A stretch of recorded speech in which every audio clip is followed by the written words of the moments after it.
हे राज्याचं न भरून येणारं नुकसान. अजित पवारांच्या अकाली एक्झिटनं शरद पवारांच्या भावनांचा बांध फुटला. हा निव्वळ अपघात राजकारण नाही, पवारांची स्पष्टोक्ती. लाडक्या नेतृत्वाच्या अनपेक्षित आणि धक्कादायक एक्झिटमुळे पक्षातील नेत्यांनाही अश्रू अनावर. अमोल मिटकरी आणि निलेश लंकेंचा टाहो. दादा सोडून गेल्याचं मन मानतच नाही कार्यकर्त्यांची भावना.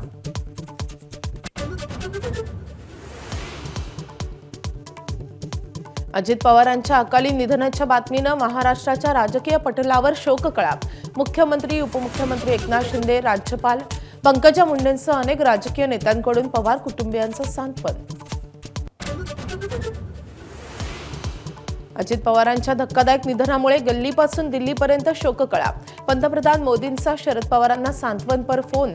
तर आज होणाऱ्या अंत्यसंस्काराला अमित शहा उपस्थिती लावणार. अजित पवारांच्या दुर्घटनाग्रस्त विमानाचं काळजाचं थरकाप उडवणारं सीसीटीव्ही समोर. तर विमानाचा ब्लॅक बॉक्स सापडल्यानं अपघाताचं नेमकं कारण समोर येण्याची शक्यता.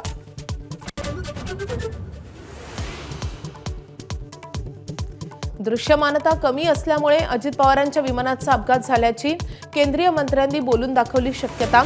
सविस्तर तपास झाल्यावरच अपघाताचं नेमकं कारण समोर येणार. एबीपी माझा, उघडा डोळे बघा नीट.